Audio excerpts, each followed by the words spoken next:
Bonjour à tous, c'est Boulistrade et bienvenue pour ce nouvel épisode de Foot. T'as déjà envie de me critiquer, Jean-Mi? Si c'est pour me critiquer, tu sors, hein. Non, je suis pas du tout susceptible ou émotif, non. Non, j'avoue, je suis un petit peu émotif. Devant les beaux matchs de foot, évidemment. Un beau match de foot, ça me fait chialer, je suis désolé, je suis fan de ça, tu vois, ce sport est un sport incroyable, c'est-à-dire que tu peux passer par tant d'émotions différentes. Non, plus sérieusement, je vais vous parler d'un match de Coupe de France qui a eu... Oh! J'ai lâché un truc. Comment ça, ils ne verront pas la caméra? Mais je m'en fiche qu'ils le voient pas la caméra, je sais que je l'ai lâché. Ce serait leur mentir que de dire qu'il ne s'est rien passé, que je n'ai pas craché un truc lamentable. Je suis en train de me perdre, parlons de la Coupe de France. Monaco se déplaçait à Chambly. Regardons un petit peu ce qu'il y a dans la ville de Chambly.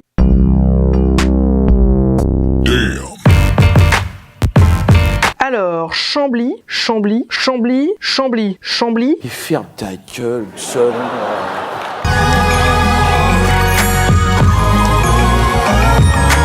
Je vais vous lire la définition de Wikipédia. J'ai quand même dit définition alors qu'on parle d'une ville quand même, hein. Moi je suis un petit peu malade. Chambly est une commune française située dans le département de l'Oise, en région Hauts-de-France. Elle forme avec 5 communes voisines l'unité urbaine de Persan-Beaumont-sur-Oise.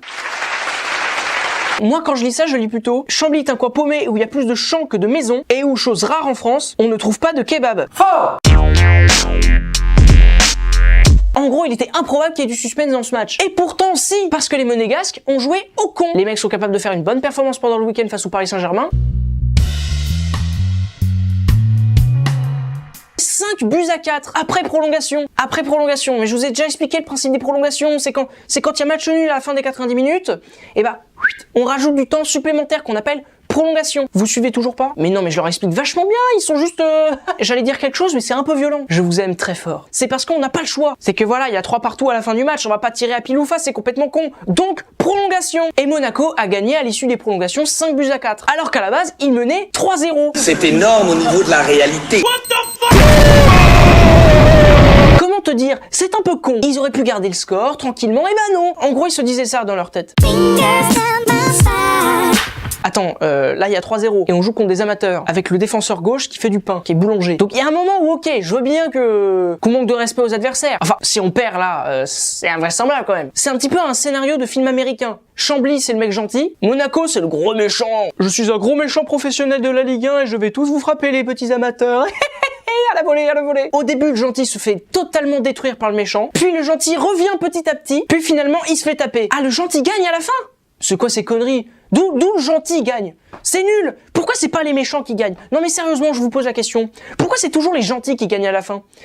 C'est quoi l'intérêt des combats alors? Puisqu'on sait de toute façon qu'à la fin, c'est le gentil qui gagne. Et puis c'est dégueulasse pour les méchants. Pourquoi Sauron il est obligé de perdre à la fin? Pourquoi Voldemort il se fait buter? Pourquoi Dark Vador? Non, c'est bien qu'il soit mort. Dark Vador, je ne t'aime pas. Look, I am Monaco.